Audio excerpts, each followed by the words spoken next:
Hi everyone, welcome to this video. And today I'm going to talk about cell structures and functions, which is in your chapter 2 from 4 biology for SPM. And first, I will start with the outline of the video.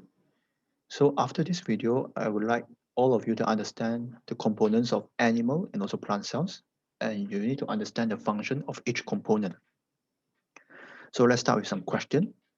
So what is the function of ribosomes? Just ask yourself. And how many types of the endoplasmic reticulum are there in our cells? If you can understand this, good. But if you can't, I hope I can answer your question in the end of this video. So first, we'll start off with the mitochondria.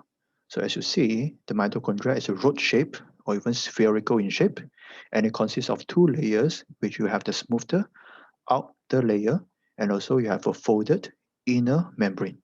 And this mitochondria, they consist of enzymes. Enzymes is a kind of protein that are going to fasten some process. So in this case, they're going to fasten the process of respiration, which you can imagine as the cell breathing. And the function of the mitochondria is to generate energy in the form of ATP. So next, we talk about the centrioles, which have some very small cylindrical components in animal cells, and their function is to form spindle fibers during cell division in animal cells. So cell division, you will learn this in the future chapters.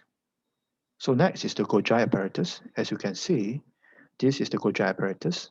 They are very parallel flattened sacs, and their function, just remember this, they're going to process, they're going to modify, they're going to pack, and then they're going to transport protein. So next, you talk about the plasma membrane. So plasma membrane is the outer layer of a cell. So it's made up of proteins and also phospholipid, which you can think it as a fat, and is partially permeable. So partially permeable means that it's going to select certain substances to enter the cell. So it's like a guard of the cell, plasma membrane.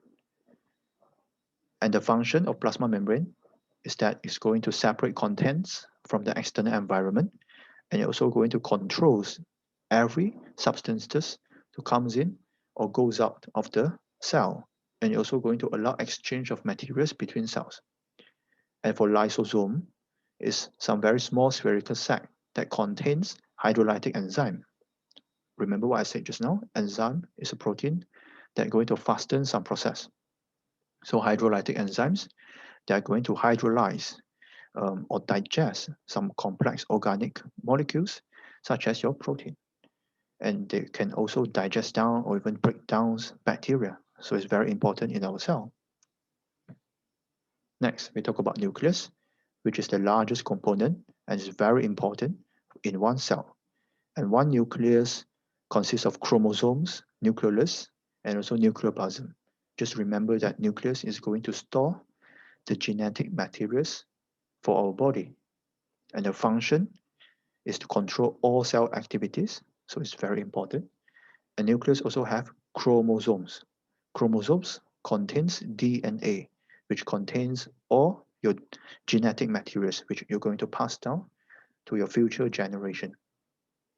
And next, we talk about ribosomes, which is present on the surface of the rough endoplasmic reticulum, or they can exist freely in the cytoplasm. And the function of ribosome, remember this, very important, is going to produce your protein. Well, after production of this protein, our Golgi apparatus is going to process, modify, pack, and then transport the proteins out of the cell to other parts of our body. So next, we talk about the endoplasmic reticulum. So remember, there are two types of the endoplasmic reticulum, where first is the rough endoplasmic reticulum, which have ribosomes. Remember what's the function of ribosomes? Is to produce protein. So rough endoplasmic reticulum have the ribosomes on it, and a smooth endoplasmic reticulum does not have ribosome, and this is very smooth, and this is very rough. You can understand it from the name. And the endoplasmic reticulum always surrounding your nucleus, all right?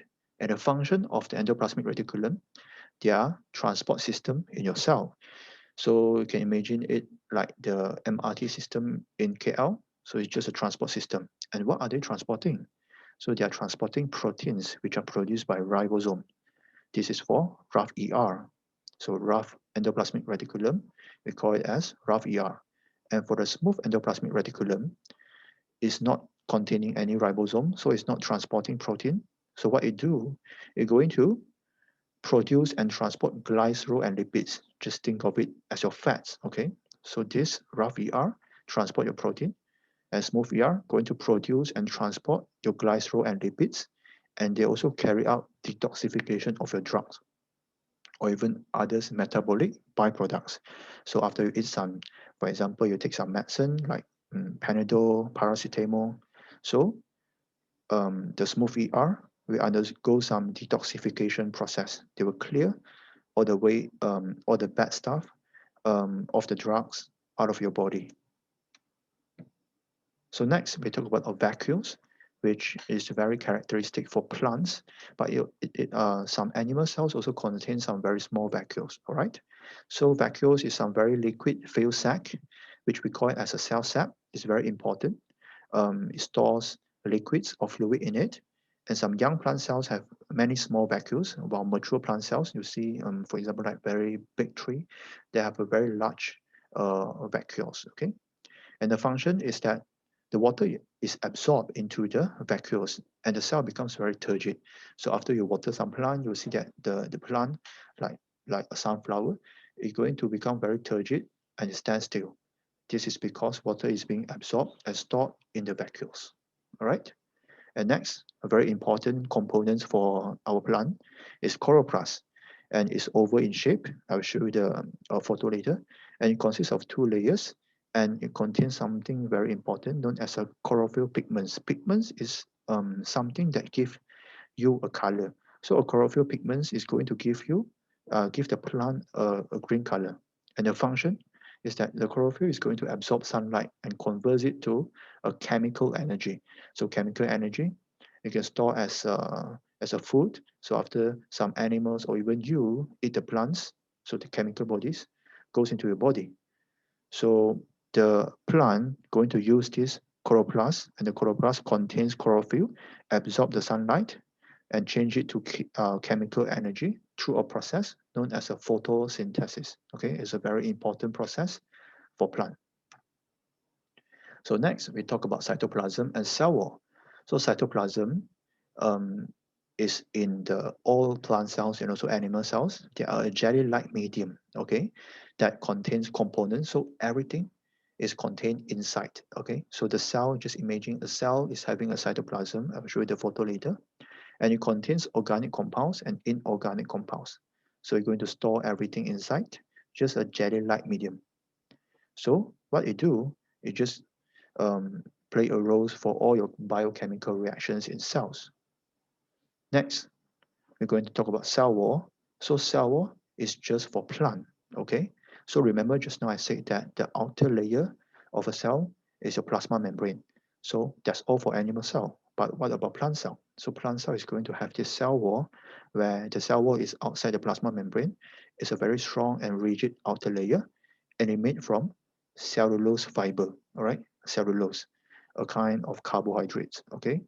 And it's fully permeable. Just now I said that, remember I said that the gut of our cell is plasma membrane, and it is partially permeable because it select what is going to comes in. But this cell wall in plant cell is going to accept anything that going to comes in. Water, nutrients, any molecules that are big enough, okay? And the function of cell wall is going to maintain the shape of the plant cell and also provide mechanical support for the plant. So the plant can stand still, become turgid, is because of the cell wall and also the vacuoles that we mentioned just now. So lastly, I'm going to show you this. This is a diagram of plant cell, where remember the vacuoles, our cell sap that store waters. This very large vacuole cell sap is very characteristic for plant cell, and with this chloroplast, which contains the chlorophyll, that very important for the process called a photosynthesis, and also has the cytoplasm. This, the whole thing, the medium, is jelly-like medium. These are called cytoplasm. We can find this in plant cells and also animal cells, okay? And mitochondria, remember what's the function of mitochondria? Is to produce energy in the form of ATP. And lastly, the cell wall. The outer layer of this is the cell wall. See, plasma membrane, the guard, semi-permeable, is the inner layer for plant. A cell wall, fully permeable, is the outer layer. Okay, let's go back to the question. I hope you can answer this. So what is the function of ribosomes? Is to produce protein. Okay. Next, how many types of the endoplasmic reticulum? Remember your ER are there in our cells? There are two, rough and also smooth. Rough is going to transport your protein produced by ribosomes. And smooth is going to transport your fats and also carry out some detoxifications of drugs. Okay? So that's all for today, and I hope you learned something. I will see you in the next video. Thank you.